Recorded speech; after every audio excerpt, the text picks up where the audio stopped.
equipped. So I don't know, it's going to be a long conversation, short, but doesn't matter. He's unbelievable guest. His name is Fred Dex. He's coming from Pennsylvania. He's born there, and at the moment he lives in Brooklyn. He has a big baggage in the hospitality business. He's a master sommelier, cocktail creator, consultant, etc., etc., etc. Welcome to the show, Fred. Thank you so much. I love the name of the show, by the way. Unstoppable Hospitality you can't get much better than that. I think Danny Meyer coined the phrase enlightened hospitality, but unstoppable hospitality takes it to a whole other level. And it's good to be here and to talk to you today, man. And love to talk about whatever questions you have. And thank you for that wonderful introduction. Yes, I'm in Brooklyn. So if you hear some noises, there's like 8 townhouses being renovated in my neighborhood. So there's there's jackhammers, there's saws, there's hammers. So any background noise, just please know that that's not my doing. It's just it doesn't stop the interview. They're unstoppable. Exactly. Unstoppable construction. Yes. So Fred, tell us about yourself. When did you start in this business, restaurant business, and that's a good question, Arjun. So I feel like I've been in this business my whole life. I grew up, like you said, in Pennsylvania. And I had the fortune, I was fortunate enough that my family, my grandfather in particular, he developed a golf course, and which eventually had a restaurant, and then beyond that had a video arcade, and then beyond that had a video VHS store. So I was always customer facing as a kid, whether it be handing out money to different people, changing quarters for tokens for the video games, flipping burgers, making pizza, milkshakes. And then, further down the line when we had the video store, VHS and movies are very much like wine, and almost like an experience. So people were, asking me, what movie should I watch? I like this actor. I like this director. I like this style of movies. And, that's a really quick, that's about as fast cliff notes as I could give you on my childhood. But, all of that, led me to a life of hospitality. And, I got into waiting tables, and this is a great story. The first job I ever had waiting tables was at a restaurant with this Greek guy. He looked kind of like you.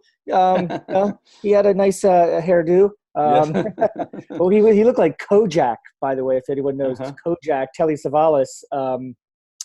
He was a Greek guy named Stratis Bass, and him and his wife owned this restaurant, and they gave me an opportunity to wait tables. And after a couple of days of training, they were like, well, you're like a 1 out of a 10, but we like you, and we think you have a good personality, so we'll train you. And fast forward, he started talking about wine and where it comes from and all these other things. Plus, he also was he ran the bar, and I was watching him.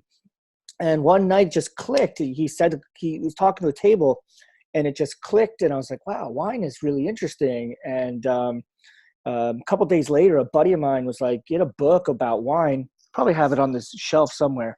This book here, this one. Wow. This is my first wine book, Alexis Bespeloff's Complete Wine Guide. And this thing is earmarked to death. And I went to Nantucket. I was in Vermont then, and I went to Nantucket. And then I got some jobs working in wine cellars and bars, waiting tables, and in wine stores and retail. And I used to tell my friends, I was less than 21. I was like, get me that wine on that shelf over here, or get me this, or get me that. I was underage, so I couldn't buy. And then, so that's about 20 years ago. So my path was pretty set at that point. And fast forward a couple more years, bounce around the country. from Vermont to Nantucket to Jackson Hole, and I got an opportunity to work in New York here with Danielle Boulud, with Jean-Luc Ledoux, the late great Jean-Luc Ledoux, who has a store. He passed away a couple years ago at Danielle. Yes. So my first foray in New York City was at Danielle, which is the palace of dining, with one of the great charismatic sommeliers in the world. So I mean that's about as truncated as I can get for the story. And then that's basically the foundation right there. So that's about 20 years ago. So you can ask any questions from that point on, because a lot of stuff has happened. Of course. What was the difference? Because you say you work in Turkey and you came in New York City. How was your experience? How you blended with them? Because it's a French restaurant. It's a well, that's a great question. I didn't last very long there, to be honest with you. And that's a good question, because culturally, I'd never seen anything like this. This is this formal, when you grow up in Pennsylvania, with modesty, and the best restaurant is like a tap room, or a pizza restaurant where you sit down and have like or I remember going to Pizza Hut when I was a kid, and that was like a dining experience. It was interesting, and the great analogy I could tell you is that Daniel Boulud once walked up to me and grabbed my collar, and he said, "What is this shit? What do you I didn't know about the collar stays. How to keep your shirt crisp. Yes. And uniform. Taking care of your uniform."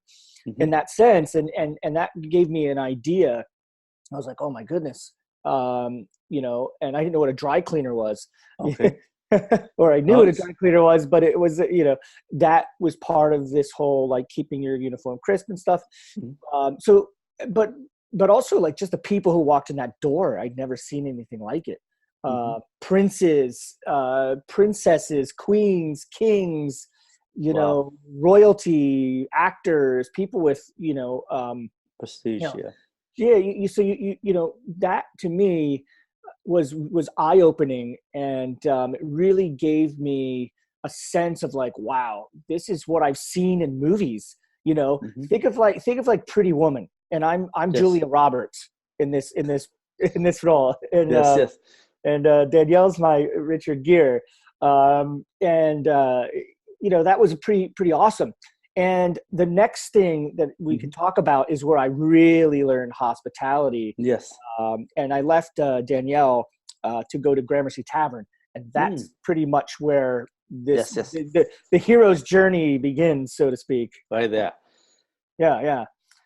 So when you went to Gramercy Tavern, did you had any training, different training, or you already had an idea how hospitality works? Well, I had never heard the word hospitality until I went to Gramercy Tavern. So that's why it's a pretty funny story in that sense. Gramercy at that time, Tom Colicchio was the chef, and he was just opening a restaurant called Craft. So there were a couple of positions open at that time that he took a couple guys with him, and I got an opportunity to interview with Paul Greco, who owns Bar Terroir restaurant, Terroir wine bar, who is one of the great, personalities in wine, created Summer of Riesling.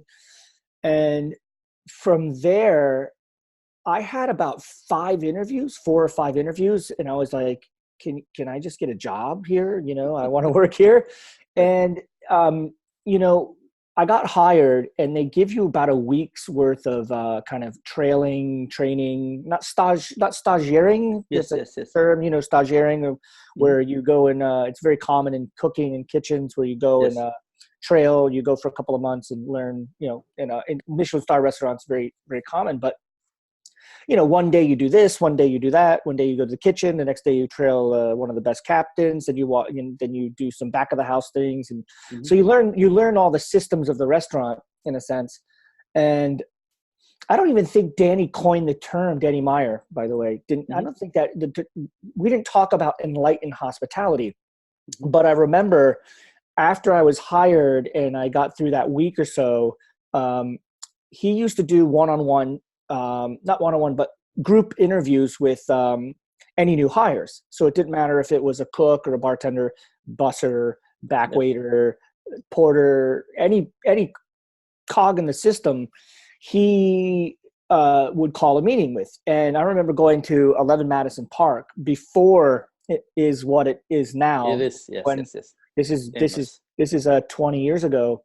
By the way, that restaurant opened in 1998 with Tabla, was an Indian restaurant.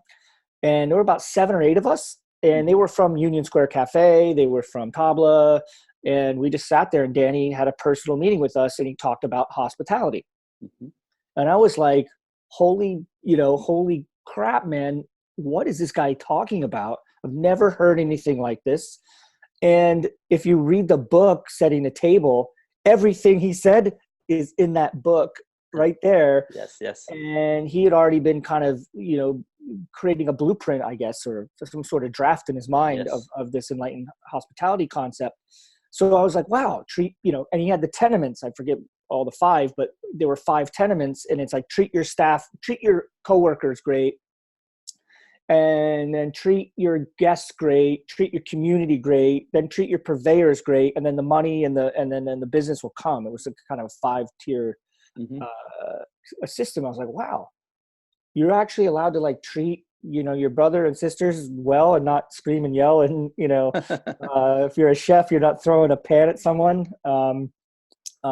I remember, I remember seeing chefs just like take over a station and make, grown men cry, let's say. And it was, that's the old days, but with Danny, it was kind of like, treat your fellow staff members well, treat your guests well, treat your community. He was big on community. I never really thought about it that way. And then your purveyors, the people you buy, your products from, treat them well, which is not something that's common. I mean, we could do better, let's say, in wine, spirits, in the beverage industry, we could all do better treating our purveyors better, giving them more information and treating them like family. And then the rest of it was the bottom line will come. So it wasn't just like, go make money, go upsell, go do this. It was like, there's these tiers. And then if you follow the script, everything will come. Yes. So, and it did. And I spent about 2 years at Gramercy Tavern, and I did about every job you could do there. I got to work in the cellar, which was amazing. I got to, do all the cellar work, receive all the wines, stock all the stuff, bring everything upstairs, put it away, organize it. And I became like I was like a utility player for them. I wasn't any, I could go make drinks if I had to. I could go to a table if I had to.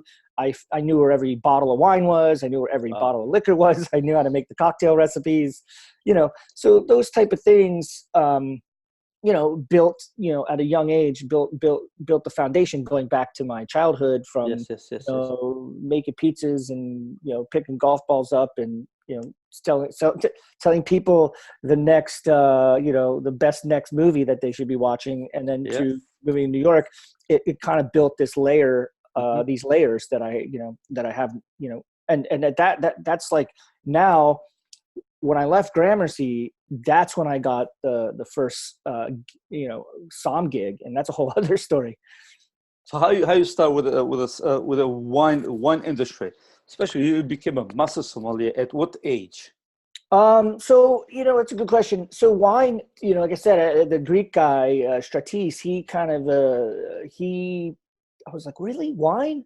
I thought it was like, I'd only known wine from like Monty Python movies and, either it was like hobos drinking out of a paper bag, or it was like rich people in these like, palatial restaurants, fancy restaurants. And I didn't know there was this in between. I didn't know there was farming and vintages and different grape varieties, and in Pennsylvania, by the way, it's controlled by the state, the wine. Yes. So I wasn't exposed to it so much.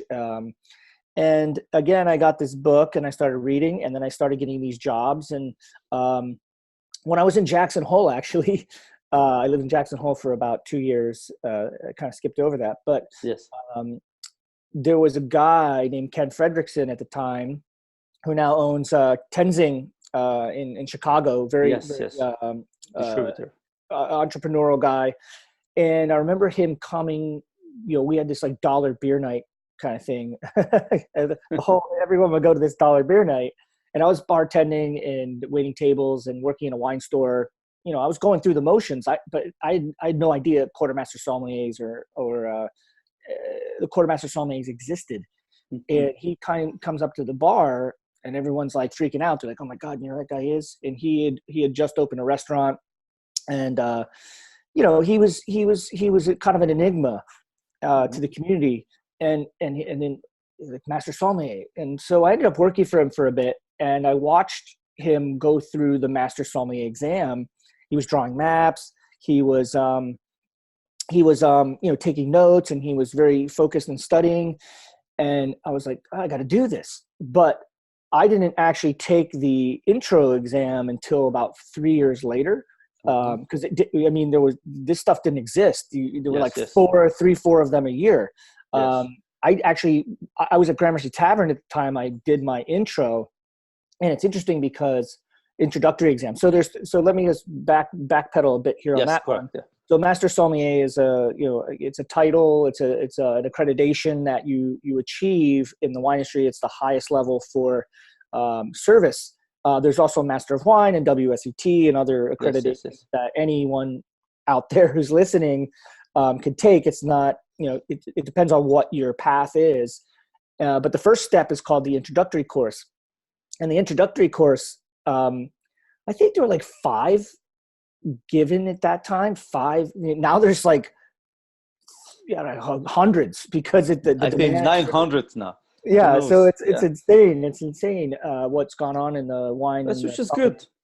So it took me a couple of years, but I was like Master Sommelier. So I started mimicking some of the stuff he was doing, drawing maps and you're studying and getting composition books and reading and then taking notes as I'm reading, buying the wine that I'm reading about. So if I was in Bordeaux or Burgundy or Loire, I was buying that wine, tasting that wine, reading about that wine, and going through all those motions. And then I finally, I signed up. I don't even know how you even did this, in 2001 or whatever.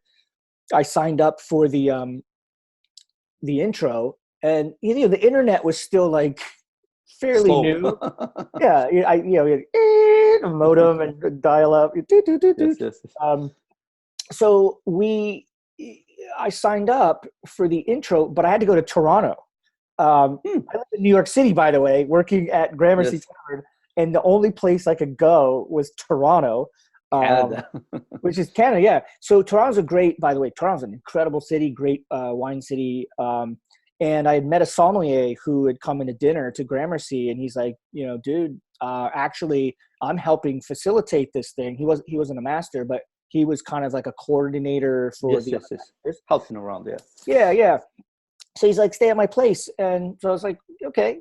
So I went up to Toronto and did the intro and I kind of never looked back from there. And I was at Gramercy, and in New York, by the way, nobody was talking about this. Nobody was doing this. There was like a couple of organizations, Sommelier Association of America, American Sommelier Association.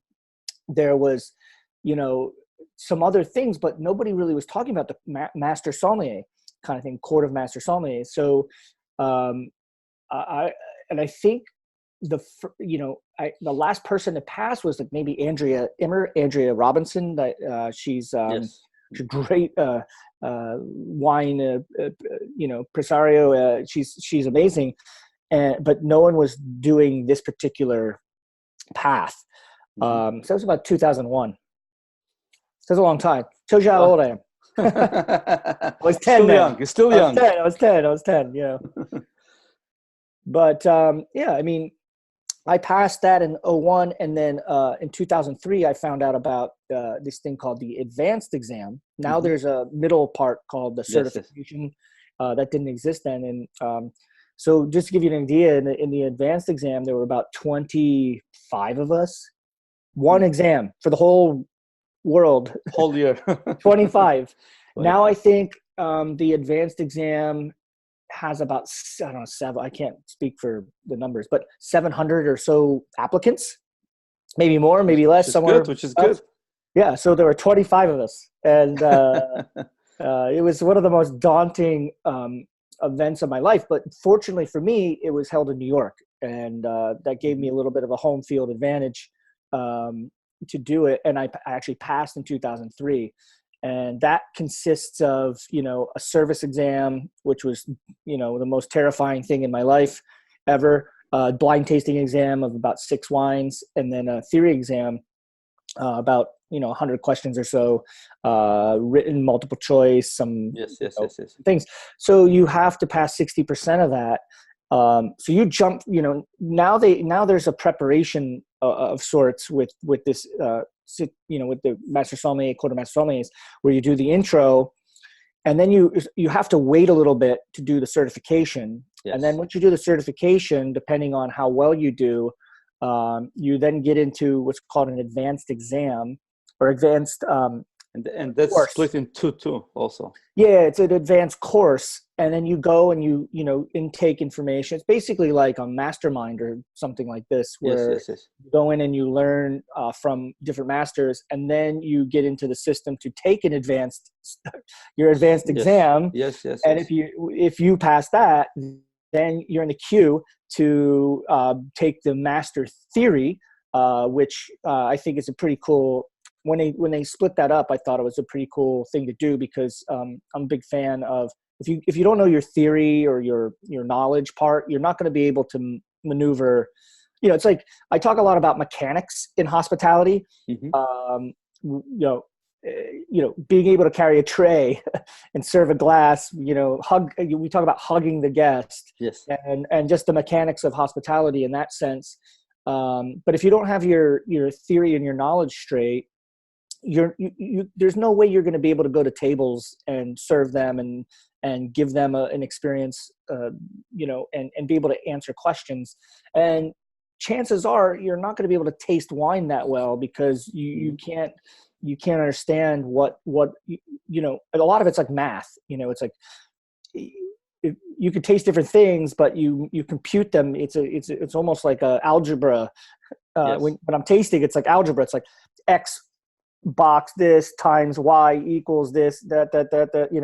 And when you're tasting wine, you have to have all that information to be able to kind of sort out the details.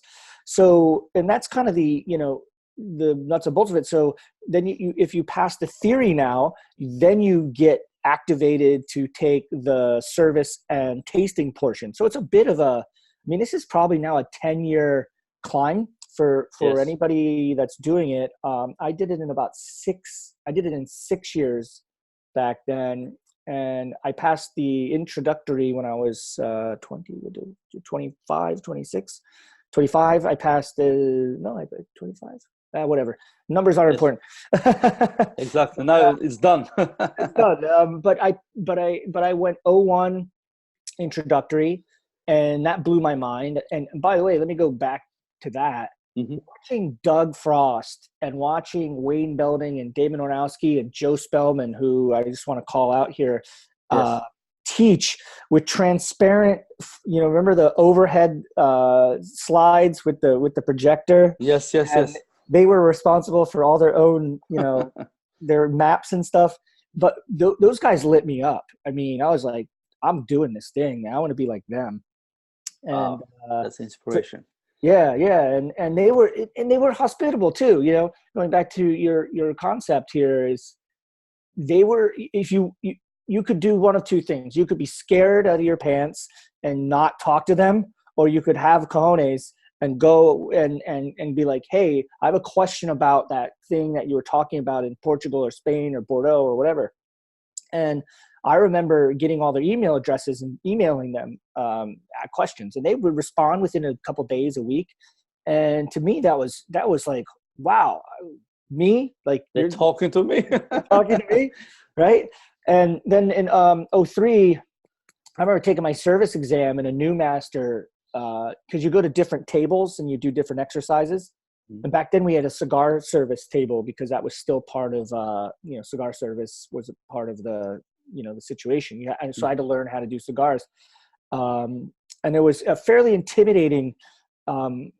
He's a French guy. He's very intimidating. I'm now friends with him. And he talks like this. And I was like, what should I drink with my Monte Cristo? And I'd never seen. I had to go learn how to cut cigars and stuff. Yes, and I just remember walking away from that table, just like, oh my god, I just got literally I got smoked. And one of the other masters, who was kind of we have a maitre d' that kind of helps people out and moves people around usually. And he walked up to me. He's like, dude, you're cool, man. Like, just chill. And so like the hospitality piece was always there. But going to the master, I mean, I went 0 for 3, man. I was, so back then you take all 3 parts, 1, 2, 3 service, you get service one day, theory one day, tasting the next day. And I went in there 27, 28 years old. And I was like, I'm going to take this down. I'm going. And I got crushed, like just, and I remember, I don't know if you know who Madeline Trefan is. Of course, yes. So I was unable to stay for the feedback. I had a flight or something. And she called me up and she's like, well, how'd you think you did? And I was like, you tell me. She's like, well, you're not quite there. But again, hospitality, right? Yes. And it was delivered in a way that was she gave me the feedback. Like, you need to work on this, you need to work on that. And I went back the next year and I was kind of like, I got this again. Got 2 parts, didn't get the tasting. And then it took me a third try. So it took me 1, 2, 3 years. I went 0-1 is what I'd say in the Master Sommelier world. But I mean, I was working in restaurants. I was a beverage director. I worked for a distributor. I'd been bartending. All the time also to study. It's not that easy. Yeah, I mean, studying's the way people study now is way different than the way I did. I mean, I had books. I had books and I had physical books and composition books, and there was information passed around amongst candidates, of things that you should know, and like packets. So like, here's the packet on South Africa. Here's the packet on Chile. Here's the packet on Australia. And here's the stuff you need to know. And like, you had to know it. You had to and then you had Brian Julian's book, which was kind of the framework for the testing back then. He's a British Master Sommelier who, the founder. Yeah. So he's a founder. And then, you just read books, man. I used to just carry a backpack around New York City and read books and, read on the subway between, when I would get, on the subway to, luckily I had 30, 45 minutes. People complain about the subway, but you know what? The subway is the greatest place to study if you're in New York City. If you're driving a car, I guess you could have an audio book or something like that now, but back then it would be like you'd have a book in your hand and you might miss your stop because you're like, oh man, you're in it,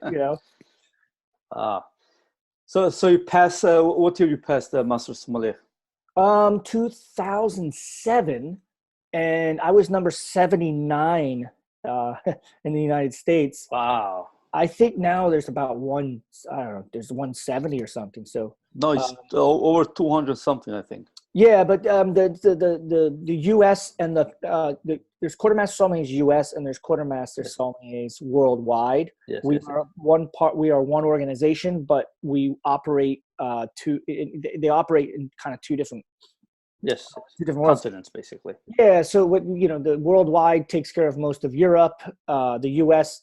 has, believe it or not, has like South America, Korea, some other odds, and then that the we proctor and we do Yes. well, not we, the COMS. So it's pretty interesting, but I was number 79 of, I don't, I could have been 77 if my tasting was earlier. Right? Yes. It's never late. It's never late. So I was 30. I really, you read about these people like Greg Harrington, who owns Gramercy Cellars. He was about 26 or 7 when he passed, and he was like some prodigy. And Alpana Singh, who also is in Chicago. She's in Chicago. She's got a couple restaurants. Check Please. She's amazing. Both of them are good friends and amazing. And she was like 26, 27. So, when you're 26, 27 years old and you're in New York City and you're competitive, and I was competitive and I competed a lot too. That's a whole other thing. I competed for Best Sommelier in the Americas, Trophy Ruinart. I competed for Best Sommelier in the World in 2007. The year that I passed the Master Sommelier exam. So when I passed when I was 30, and I was like, man, I wanted to pass in my 20s. It's like this thing. Well, that's a good thing. Good thinking. Yeah. Good mindset. I don't sound chilled out, but I'm more chilled out than. Yes.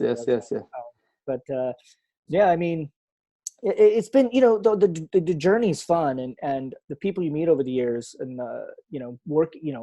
I've always taken the Gramercy Tavern piece back to hospitality with me, and even with students today, I'm known as like, I give like a lot of feedback, and I sit with students, and I spend a lot of time because, that's hospitality, right? Yes. So you want to give people great feedback and great information and, great experiences. So, I mean, of course, yeah. you have to create a legacy also. Well, I mean, what is a legacy? Still trying to. Well, you're still young. You did a lot of work also with wines of Chile, wines of south of France. You also created a lot of cocktails for a lot of restaurants and restaurant groups. Can we speak about that? Yeah, sure. Good question. That's a lot of stuff. Yes. It will be short or long conversation. Yes. So let's. So I've helped opened or developed or created menus or beverage programs for over 30 restaurants. It's a lot. Yes. I'm finishing up a project now, which I'm pretty psyched about, called Chikarashi Iso, which is kind of a Japanese izakaya. Great chefs. I took the project because I like the owners, I like the chefs, and I think these guys are gonna go somewhere. As far as Michelin or New York Times or whatever, I think they're something cool. I've opened, 36 restaurants, but one of the things that people don't know about me, Arjun, is I've actually done more cocktail programs than I've done wine programs, which sounds weird because, the bar world and the wine world are split to some degree. And I'm not really known in the cocktail world as like some, I'm not known because I don't run a cocktail bar. I'm not part of that bartender community. Yes. But as a restaurant guy, I understand how to build cocktail programs and, build bars and build, recipes and costing and things that are part of, the DNA of a restaurant. Yes. And it started at Gramercy Tavern, oddly enough, where it was the only restaurant at the time in the U.S. that had that had a cocktail program, and that's due to the GM, Nick Mautone. It might have gone a little bit before that with Steve Olson, but who both of them are amazing luminaries in the hospitality field.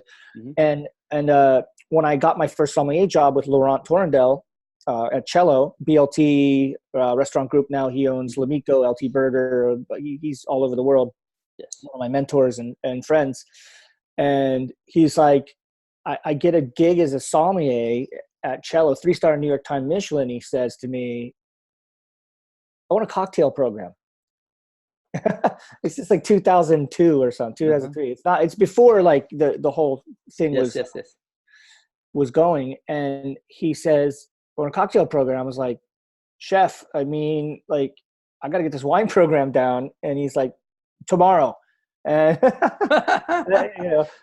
this is the old days where the chefs could be like, That's it. Now. And so luckily I bartended for a couple of years, and I knew how to like sort of make recipes. And I was also in charge of kind of batching stuff for Gramercy, because we batched a lot of the stuff, and it would be batched in the cellar, and then it would be brought up. So I was in charge of some of that stuff. And boom, I make this menu, and he's like, "All right, this is great." So, and I named, I had like 6 drinks. I had names. I gave them, the restaurant's called Cello, so I gave them sort of symphonic-y, classical musician-y kind of things. I don't know, or arpeggio or some, whatever. I could get a book out and give you all the terms of music, speeds. And then I helped do the cocktail program for a couple Asian restaurants, a couple Jean Georges restaurants, and then BLT Steak. I did all those drinks. And basically from there, I just keep, for whatever reason, I've done about 36. Right now I've done milkshake cocktails. I was one of the first people to do spiked milkshakes for Laurent BLT Burger, before Black Tap. You're different than other people, I believe. That's why people, they hire you, they love your recipe.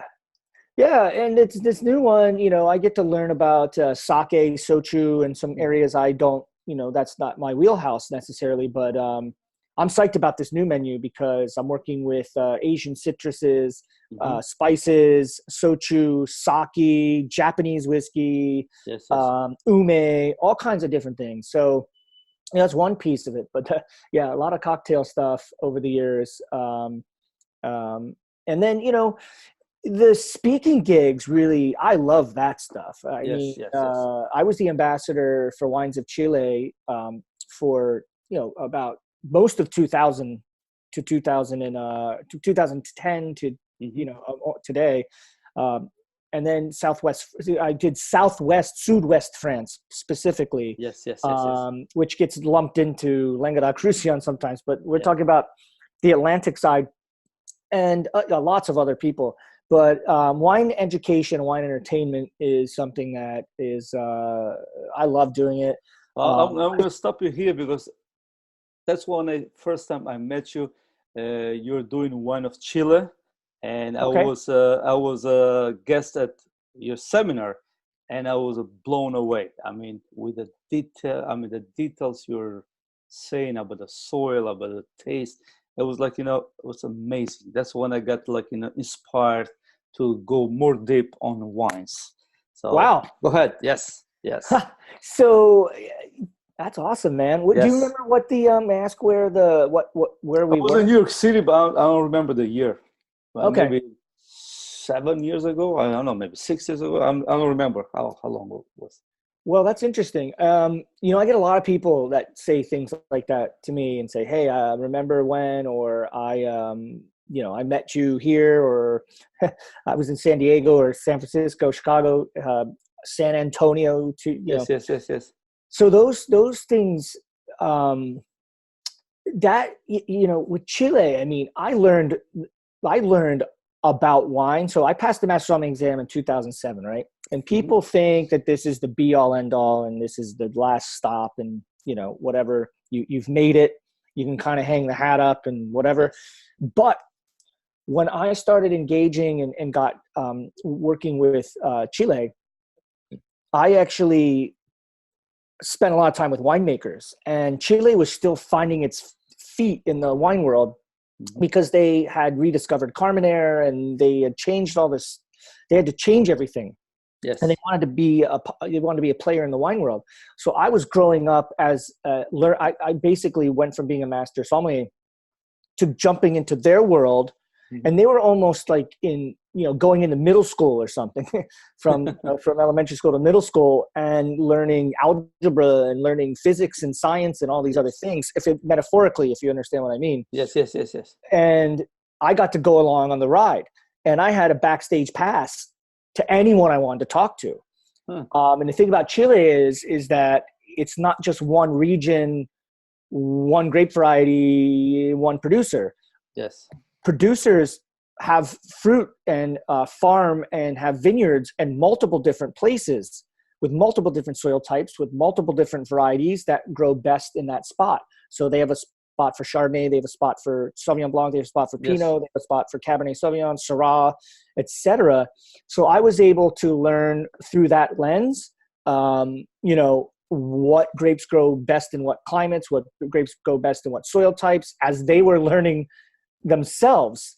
So I was getting this information. I'm staying with winemakers. I'm hanging out. I'm seeing 2, 3, 4 winemakers a day, then having pisco sours at night with them, and hanging out. So I literally got so much information from them. And it's interesting because when I started as a presenter and a speaker, I was terrible. Like, you go from being a sommelier. When I saw you, you're like amazing to me. Oh, thanks. But thank you. But you go from being on the floor and running your own domain and, dealing with your numbers and administration, and you think you're awesome. But getting in front of 50 people that are your peers and just, talking, you think you might be good, but chances are you suck. And, the first couple of years were a bit wonky, but over time you just own that type of information. You go to the wineries, you own the stories, you create your own storyline.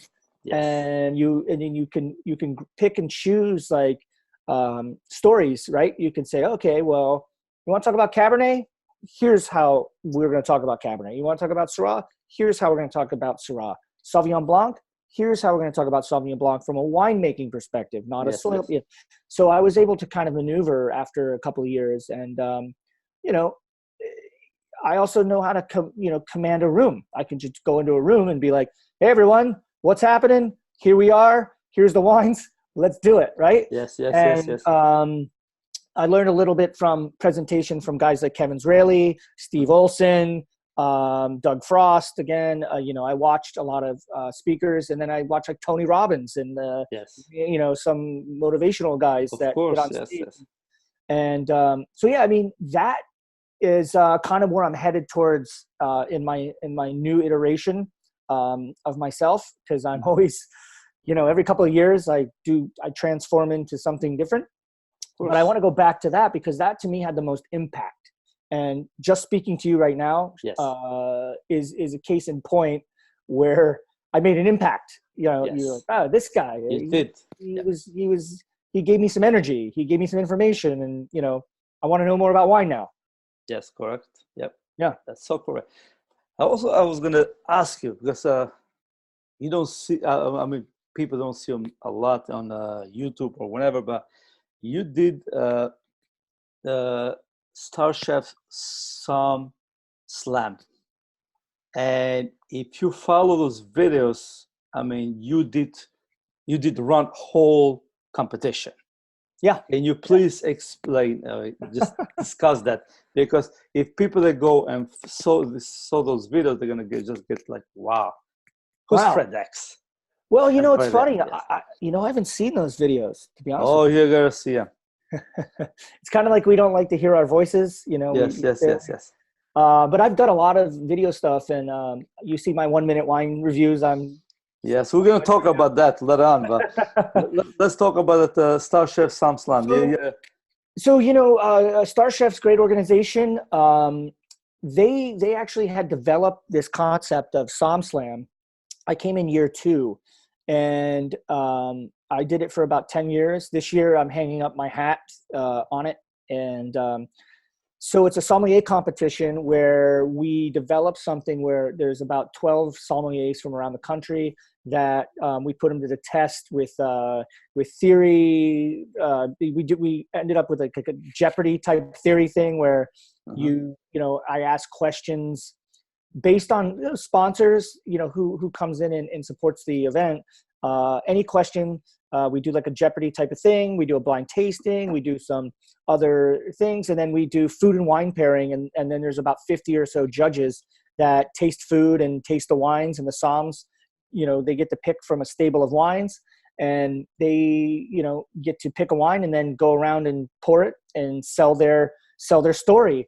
And believe it or not, there's a lot of organization that you have to have behind the scene with that stuff, because it's live and it's happening in the moment. But that event to me was, I did that for about 10 years. And, just seeing the sommelier community rise and hear people's stories, see the judges and be part of that event. I mean, it's like lightning in a bottle, that event, because it just like goes so quickly and it's, but I think there should be more events like that, because it brings the community together. Again, it's the hospitality, and it wasn't so much about who wins or loses or this or that. You would see the somms hanging out together and networking and becoming lifelong friends. And that to me is what those competitions do. They create, you live in New York, someone lives in Chicago, Houston, Seattle, and all of a sudden you've never met this person, and you're hanging out, and you're, oh man, that's what I do in my restaurant, and that's my problem too. Shared experience. That's amazing. Yeah. And that event is an incredible opportunity for somms, and any somm who's certified advanced should apply to do it and check out ICC SommSlam. Yeah. Well, now we're going to talk about your new project. Yes. Taste Like a Master. Yeah. So Taste Like a Master. Some videos there. They're like, wow. So Taste Like what are you doing with that? So Taste Like a Master. It's funny because about 10 years ago, decade ago, I used to do some classes for Astor Wines, which is a store here in New York, great store. And I created a thing called Tasting Like a Master. I did a live kind of how to taste, blind taste kind of thing.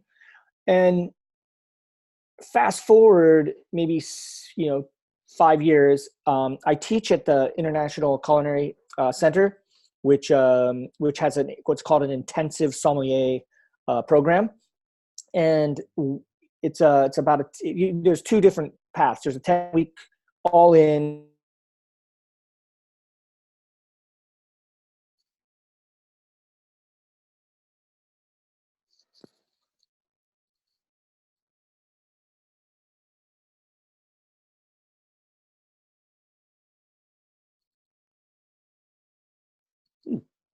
Teaching how to taste, and that was how students would come up to me. They'd be like, you've really helped me learn how to taste and break it down. Mm-hmm.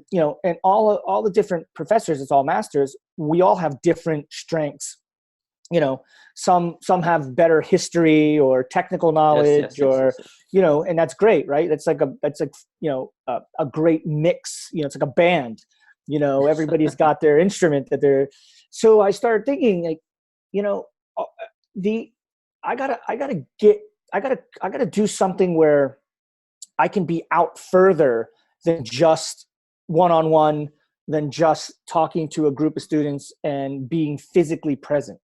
So I have been working over the last couple of months, almost a year, on creating an online tasting program. Mm-hmm. And that is a tricky thing, because tasting is an experience that typically you need to, if I'm teaching you how to taste or teaching you what to look for in a wine or whatever it may be, the wine has to be in front of you, right? Yes. So it's been an interesting thing to figure this out. So Taste Like a Master, I want to be empowering people to become better tasters, whether it is for an examination or if you're doing WSET, Master Somm, Master of Wine, or you are someone, and I found this out, there's a lot of people that are not in our industry, not in the hospitality, beverage, food industry, mm-hmm. that want to taste wine and learn what to drink, how to taste, what to collect, Yes, what to yes. buy.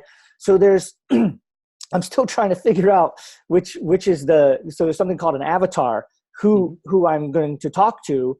But the product I think I'm going to launch first is more of a 10 wines or 10 styles of wine everybody must know to be able to start their journey on becoming an unstoppable wine taster. There you go. Right? Absolutely.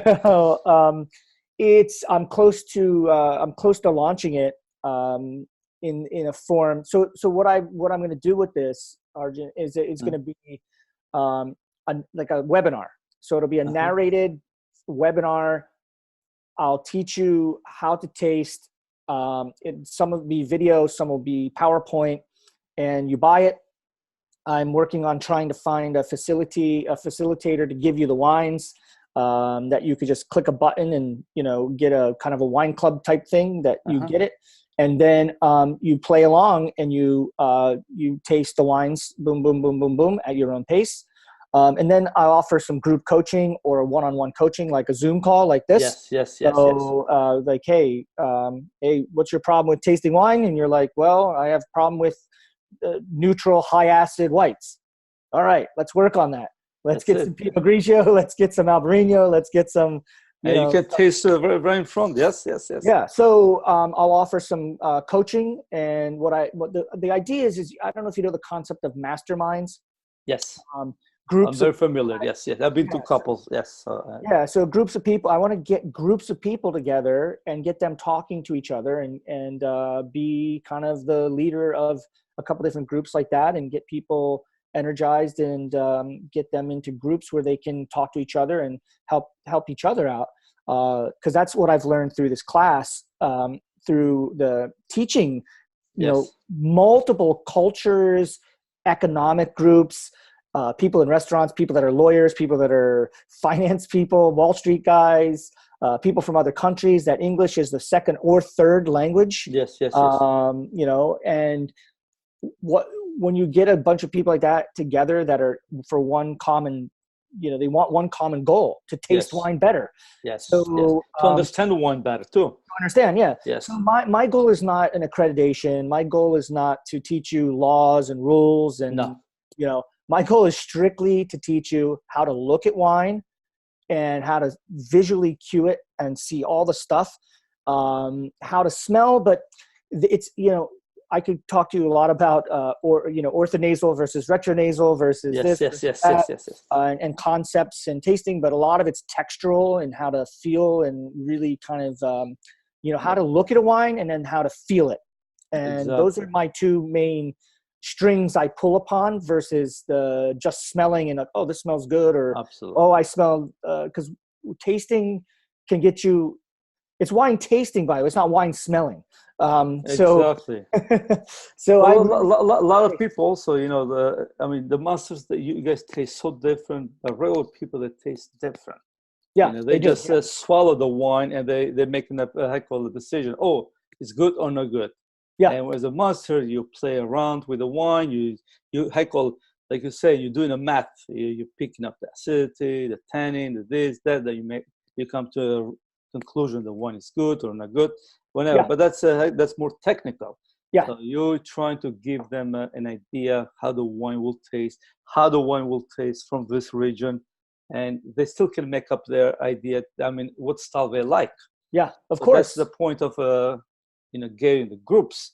And I've been to a couple of those kind of master minds, and it helps a lot.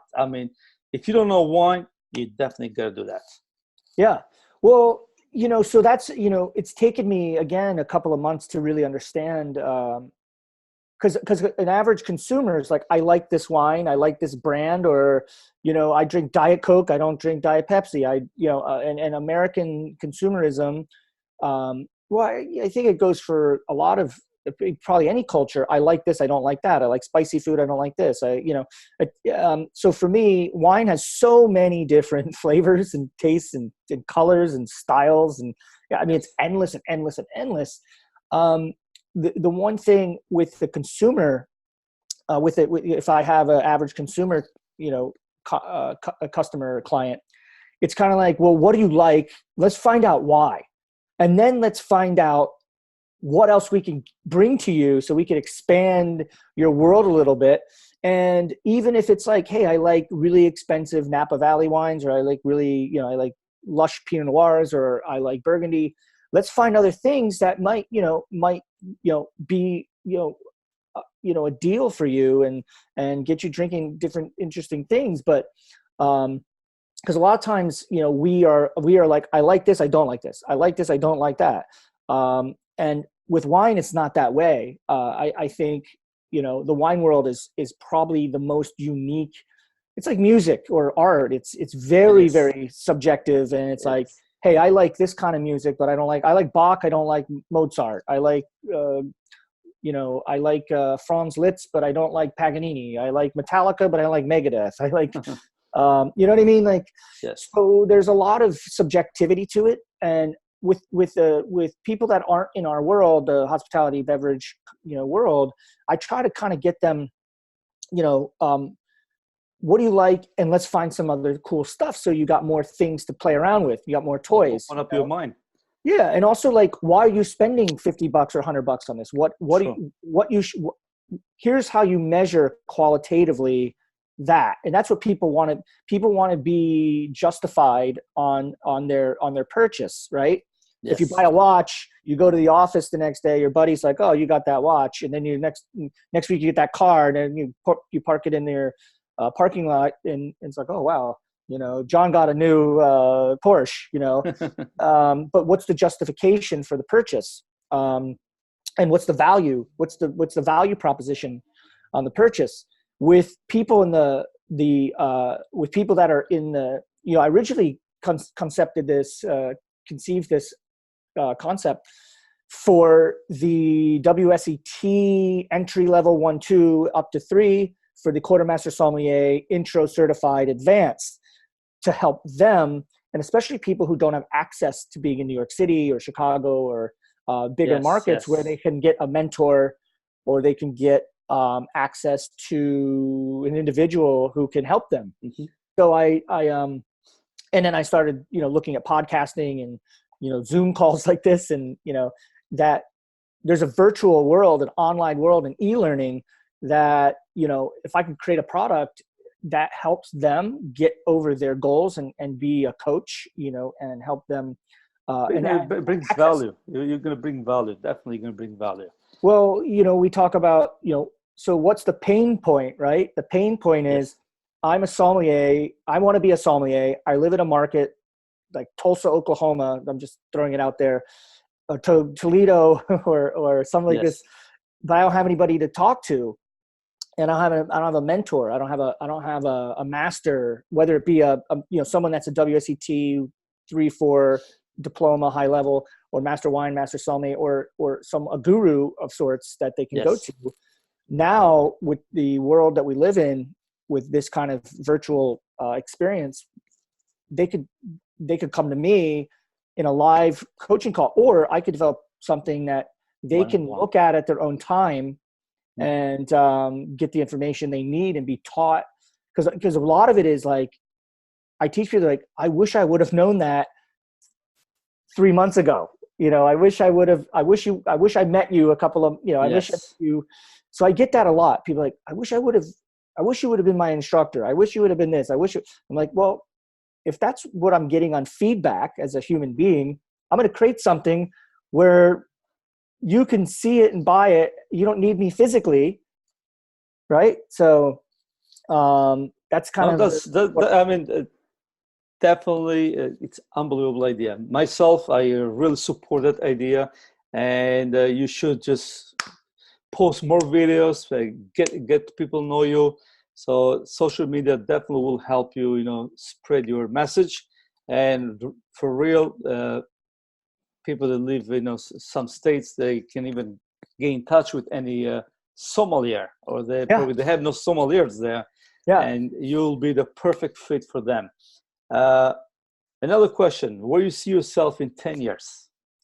What's your plan? Well, in 10 years, so I really want to go into the digital world. I really am interested in doing more online, more video, more. It's not TV anymore, really. That's not even important. Like you said, content creation. I'd like to just be a content creator and talk to people and motivate people and get people to taste wine and, kind of unlock the mysteries. So I look at myself being more into virtual space and enjoying my life. You ever read The 4-Hour Work Week Yes. by Tim Ferriss? Yes. So I'm influenced I still don't believe that, but it's okay. Yeah. Well, I mean, I'm kind of in a strange position now because I have all this experience in hospitality, beverage, wine, cocktail, this and that. I can open restaurants. I can build programs. I'm not really motivated by that anymore because I've crossed over into the Tony Robbins world, the Tim Ferriss world, and I've been working with ClickFunnels, and I'm working on some things like this. Facebook ads and Instagram, and by the way, LinkedIn is incredible.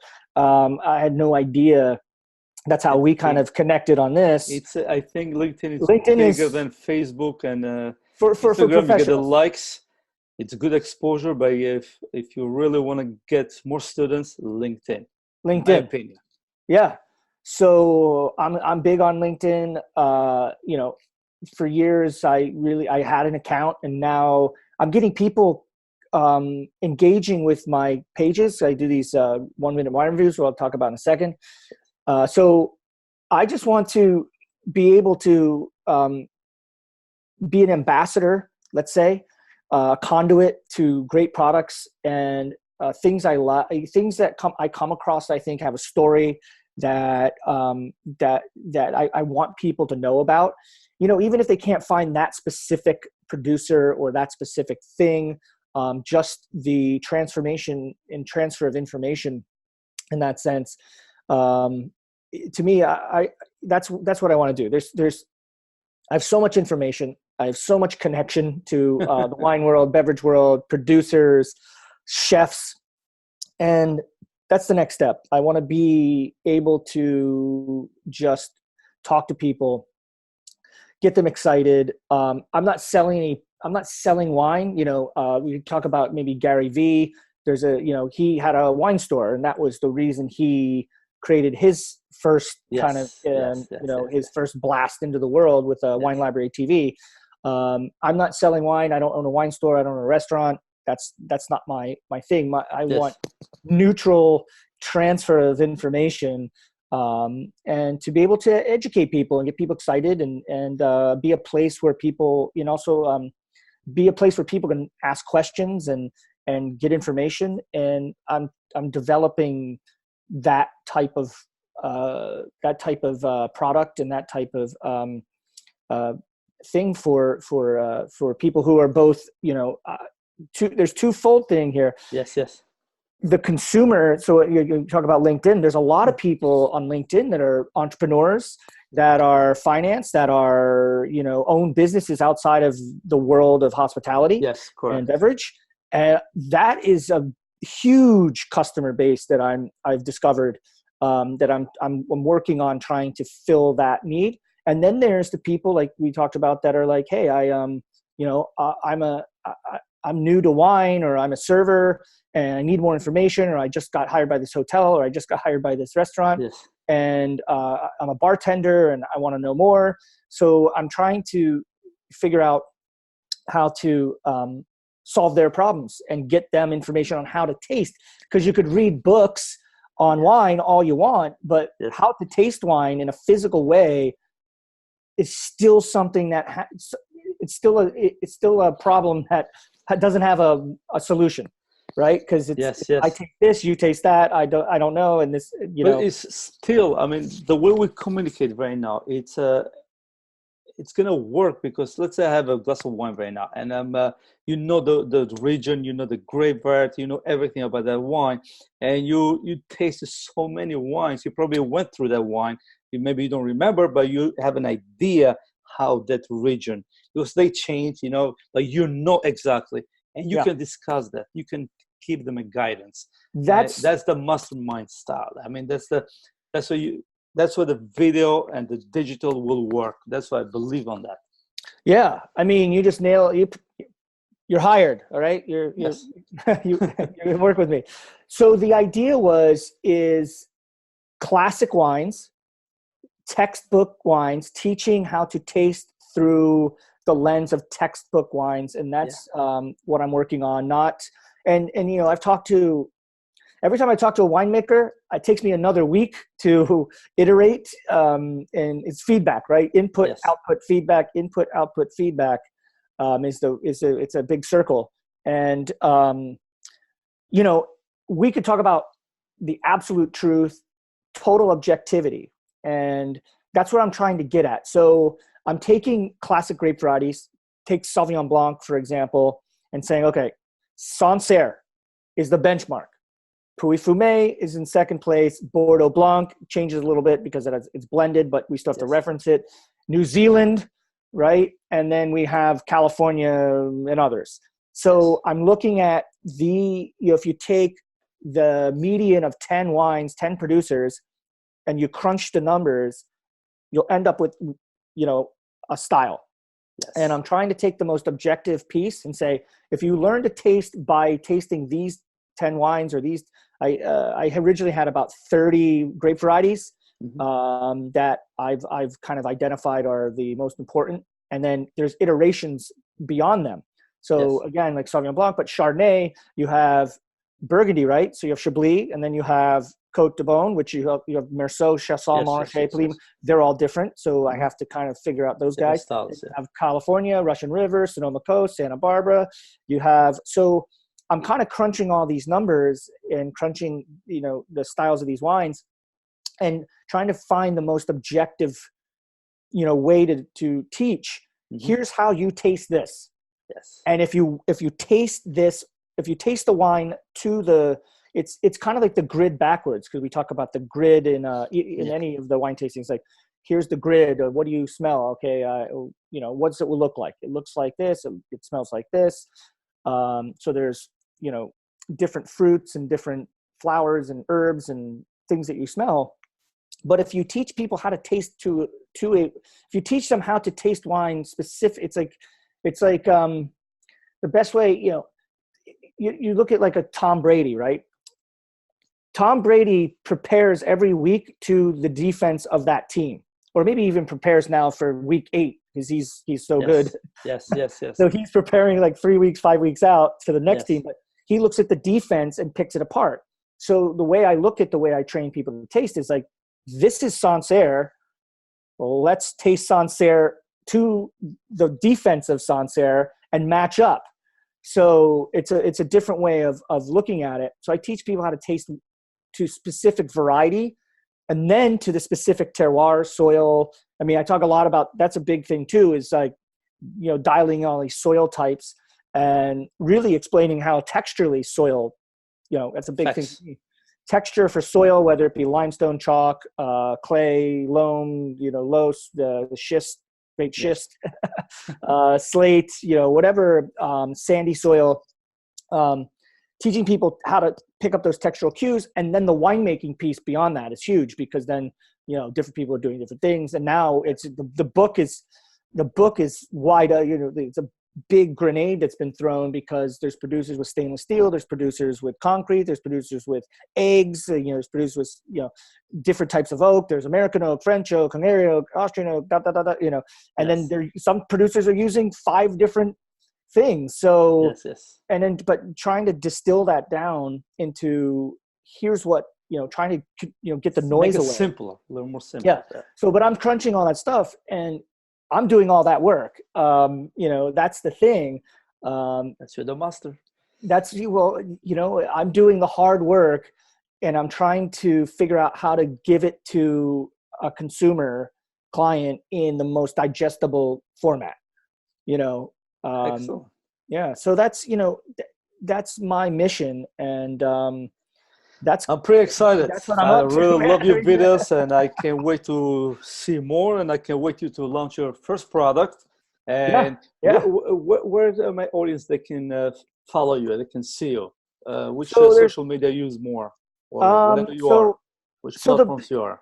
So the best way to find me in the way I kind of I'm transitioning is Taste Like a Master.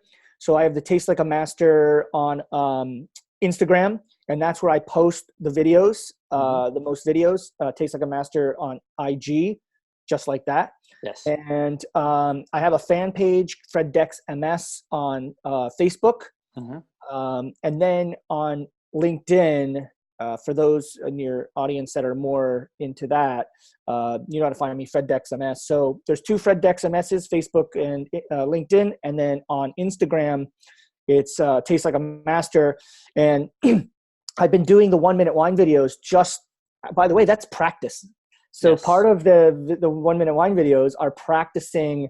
And when you get good at doing a 1-minute video, and you can, you know, how I have a formula. Here's the wine. Here's what's going on. Here's the producer. Here's this. Here's what it looks like. Here's the smell. Here's what it tastes like. Exactly. Ciao. Bye. And every day we learn. Every day we practice. Yeah. So every day we practice. And but I'll be putting up once I launch the Taste Like a Master, the first iteration. It's probably going to be the 10 wines or 10 styles of wine you need to know to become an unstoppable taster. Laser focused ninja taster. I'll start doing kind of more like, here's how to look at a wine. Here's how to smell a wine. Here's how the look corresponds and correlates to the way it's going to feel. So I'll start doing more of these 1-minute, here's gimmies, you know. So yeah, that's it. That's the next kind of, like I said, it took me about a year to figure out where I want to go with it, and figuring out who's interested. And now I'll take another couple of months and really start to, chisel it into something that, is anybody can use it. Anybody can learn from it. And then if you want to go deeper, you pay for the program, and I'll have different iterations of that. White wine programs, red wine programs, food and wine pairing programs. It's endless. That's the thing too. It's unstoppable, endless. Of course, infinite. that's why I interview only unstoppable people. How to build a wine list. Right? How to build a wine list. What to look for when you're a customer on a wine list. How to go to a retail store. Amazing. I had to go back to the most simple questions because, I'm a master, right? So you think way up here often. We have to go down to the basics and go back to the foundation, rebuild it, and then build it back up again. So it's pretty exciting because I never stop learning. And I read all kinds of, I got Tim Grover's Relentless right here. I got Neuronology. You should check this book out. Excellent. This is incredible from Gordon Shepherd. Then I got, look at this. You'll love this. Unstoppable. There you go. Grover is Michael from me. Michael Jordan's coach. Yes. I know him very well too. Yes. Yeah. And then I got my other, so I'm constantly moving around, reading different things and putting different types of information in. And then LinkedIn's been incredible, and meeting up with you, and I really appreciate you having me on your podcast. You've had really appreciate it. I know we can go on and on and on, but we have to stop it here. We're 75 minutes in, I think. It's all good. It's all good. We should go a little longer, but I know time is money.